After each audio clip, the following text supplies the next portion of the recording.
سورۃ النمل کی آیت نمبر 82 کی تلاوت کی گئی ہے۔ گزشتہ درس میں یہ مضمون بیان ہوا تھا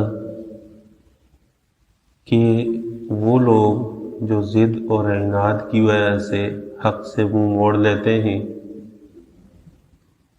ان کو کوئی دعوت فائدہ نہیں پہنچاتی، چاہے دعوت دینے والے پیغمبر ہوں اور جس کے ذریعے دعوت دی جا رہی ہے وہ قرآن ہو۔ پیغمبر صلی اللہ علیہ وسلم کو تسلی دی گئی تھی کہ آپ کی باتوں کو ماننا، ان پر عمل کرنا، یہ ان لوگوں کا کام ہے جو ایمان لے آئے۔ کل میں نے تفصیل سے عرض کیا تھا کہ ہمارے زمانے میں لوگ تبلیغی جماعت والوں کو کہتے ہیں جی یہ کافروں کو مسلمان کریں، ہمیں کیوں تبلیغ کر رہے ہیں؟ تو جس نے کلمہ پڑھا ہے اس کو دین کی طرف لانا یہ بھی دین کا حصہ ہے، اس کو دین کی طرف لایا جائے گا۔ اس نے کلمہ پڑھا ہے، اعمال ٹھیک نہیں ہیں، اعمال میں کمزوری ہے، تو اس کو دین کی طرف لے کر آنا یہ بھی دین کا ہی ایک حصہ ہے۔ یہ بہت بڑی جہالت ہے کہ یہ کہا جائے کہ پہلے جا کر فرانس میں تبلیغ کرو، امریکہ میں تبلیغ کرو۔ نماز سے جان چھڑانے کا ایک آسان سا طریقہ ہے، دین کا ایک شعبہ ہے، خیر کا ایک کام ہے، اس میں بندہ شرکت اگر معمول میں نہ کر سکے، ادنیٰ درجہ یہ ہے کہ مخالفت نہ کرے۔ حق کی مخالفت کرنا اس کا بہت بڑا نقصان یہ ہوتا ہے کہ اللہ تعالیٰ بعض دفعہ نیکی کی توفیق چھین لیتے ہیں بندے سے۔ پیغمبر صلی اللہ علیہ وسلم کو تسلی دی گئی کہ جو لوگ ایمان لائے ہیں وہ آپ کے اطاعت گزار بھی ہیں، آپ کی بات مانتے بھی ہیں، اور جو لوگ مذاق اڑاتے ہیں، قیامت کو نہیں مانتے، مرنے کے بعد اٹھنے کو نہیں مانتے، تو یہ اس وقت مان جائیں گے جب قیامت سے پہلے ایک جانور سامنے آئے گا اور وہ عجیب الخلقت جانور ہوگا، وہ لوگوں سے آ کر باتیں کرے گا۔ قرآن میں بھی اس کا ذکر ہے اور احادیث میں کثرت سے اس کا ذکر ہے۔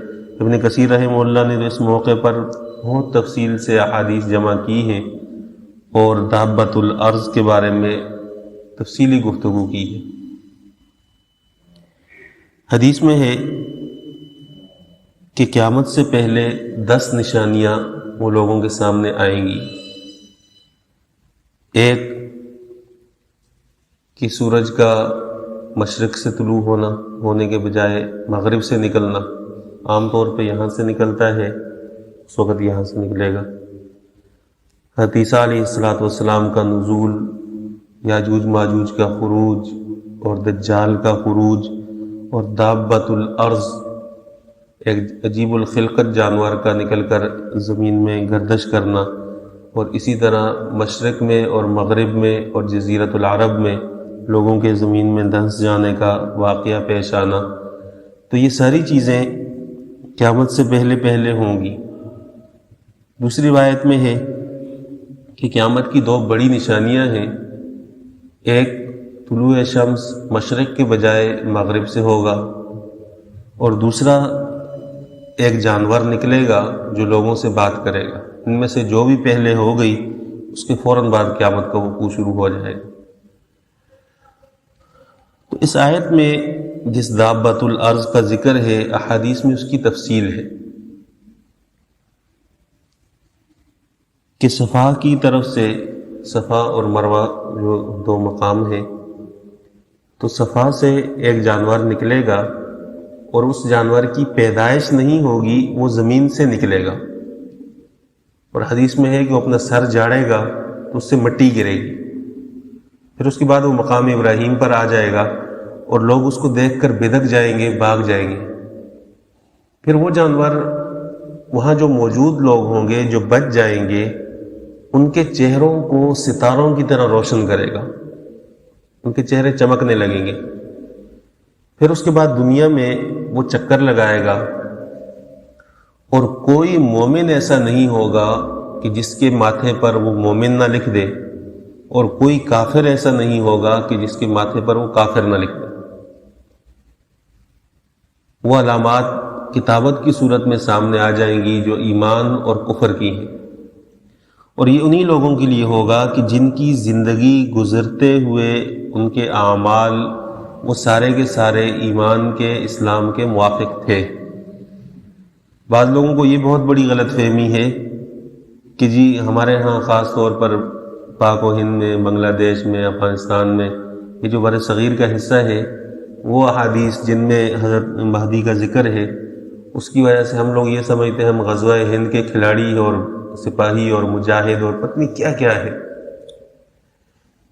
یہ بات یاد رکھیں کہ امام مہدی کے ساتھ وہی لوگ جمع ہوں گے کہ جن کی زندگی اللہ کی اطاعت والی ہوگی اور ان کی زندگی میں قربانی ہوگی۔ ایسا نہیں ہے کہ جس کا دل چاہے گا وہ دوڑ کر لشکر میں شریک ہو جائے، ایسا نہیں ہوگا۔ وہ چنے ہوئے منتخب لوگ ہوں گے، اور اللہ تعالیٰ دلوں کے حال بھی جانتا ہے، بندے کے اعمال بھی جانتا ہے، پھر وہ لوگ امام مہدی کے ساتھ کھڑے ہوں گے۔ باقی لوگ مخالفت میں کمر باندھیں گے۔ صرف ذہن میں یہ خیال بٹھا لینا کہ جی ہم تو ہند کے رہنے والے ہیں، ہم امام مہدی کے ساتھی ہیں، یہ بالکل غلط ہے، ایسا کچھ بھی نہیں ہے۔ اس لیے یہ چیز ذہن میں رکھی جائے۔ دیکھیں پیغمبر صلی اللہ علیہ وسلم کے زمانے میں صدیق اکبر رضی اللہ تعالیٰ عنہ بھی تھے، اور اسی پیغمبر کے سامنے ابو جہل بھی تھے، اور ابو جہل جیسے بہت سارے لوگ تھے جنہوں نے تسلیم کیا، ان کو نوازا گیا، اور جنہوں نے مخالفت پر کمر باندھی تو وہ اس زمانے میں بھی تھے۔ اس لیے اللہ تعالیٰ سے عافیت کی دعا مانگنی چاہیے جب فتنوں کا ظہور ہوگا۔ حدیث میں ہے کَنِظَامِ بَالٍ قُطِعَ سِلْكُهُ فَتَتَابَعَ، کہ ایسا نظام بگڑے گا جیسے تسبیح کی لڑی ٹوٹ جاتی ہے تو ایک کے بعد ایک ایک دانہ گرنا شروع ہوتا ہے۔ ترمذی کے حدیث میں ہے کَنِظَامِ بَالٍ قُطِعَ سِلْكُهُ فَتَتَابَعَ، کہ تسبیح کی لڑی ٹوٹی اور ایک کے بعد ایک، ایک کے بعد ایک، ایک کے بعد ایک فتنہ یوں نکلتے نکلتے نکلتے لوگوں کو اپنی لپیٹ میں لے گا۔ اور فتنے کے زمانے میں ایمان اور اسلام پر قائم رہنا بہت مشکل کام ہے، یہ بات ذہن میں رکھیں۔